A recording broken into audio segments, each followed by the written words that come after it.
Icon star Allu Arjun sensational director Atlee combination లో ఒక భారీ ప్రాజెక్ట్ సెట్స్ పైకి వెళ్లడానికి సిద్ధమవుతోంది. ఈ చిత్రానికి రాకా అనే పవర్ఫుల్ టైటిల్ ను ఖరారు చేశారు.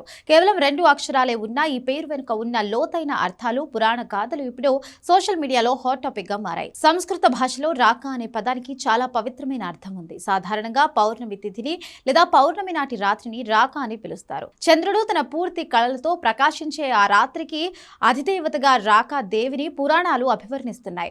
అంటే ఈ సినిమాలో బన్నీ పాత్ర పౌర్ణమి నాటి చంద్రుడిలా ప్రకాశవంతంగా లేదా ఆ రాత్రికి ఉన్నంత గాఢంగా శక్తివంతంగా ఉండబోతోందని మనం ఊహించుకోవచ్చు. హిందూ పురాణాల్లో రాకా అనే పేరుతో 3 ప్రధాన వ్యక్తుల ప్రస్తావన కనిపిస్తోంది. సప్త ఋషుల్లో ఒకరైన అంగీరస మహర్షి మరియు స్మృతి దంపతులకు 4 కుమార్తెలు. వారిలో రాకా కూడా ఒకరు. ఆమెను పౌర్ణమికి అతిదేవతగా పూజిస్తూ ఉంటారు. ఐశ్వర్యాన్ని, సంతానాన్ని ప్రసాదించే దేవతగా ఆమెను కొలుస్తారు. రామాయణ ఇతిహాసం ప్రకారం రావణాసుడి తండ్రి అయిన విశ్రవస మహర్షి భార్యల్లో రాకా కూడా ఒకరు. అంటే ఈ పేరుకు రాక్షస వంశంతో కూడిన ఒక పరోక్ష సంబంధం ఉందన్నమాట. శ్రీమద్ భాగవతం ప్రకారం శాల్మలి ద్వీపంలో ప్రవహించే ఒక పవిత్రమైన నది పేరు కూడా రాకా. ఈ పేరుకు కేవలం హిందూ పురాణాల్లోనే కాకుండా బైబిల్లో కూడా ప్రస్తావన ఉందని కొందరు విశ్లేషిస్తున్నారు.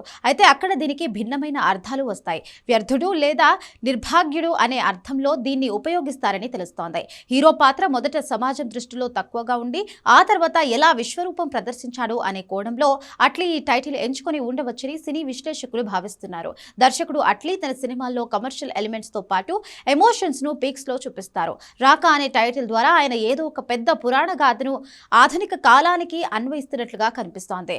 అల్లు అర్జున్ మాస్ ఇమేజ్ కు ఈ టైటిల్ వెనుక ఉన్న ఆధ్యాత్మిక మరియు పౌరాణిక బలం తోడైతే బాక్స్ ఆఫీస్ వద్ద రికార్డులు తిరగరాయడం ఖాయం. మొత్తానికి రాకా అనే పేరు కేవలం వినడానికి స్టైలిష్ గా ఉండడమే కాదు, దాని వెనుక ఉన్న పురాణ నేపథ్యం సినిమాపై క్యూరియాసిటీని రెట్టింపు చేస్తోంది. ఐశ్వర్యాన్ని ఇచ్చే దేవతగా, పౌర్ణమి వెలుగుగా లేదా ఒక పౌరాణిక పాత్రగా అట్లీ తన హీరోని ఎలా చూపిస్తారో చూడాలి.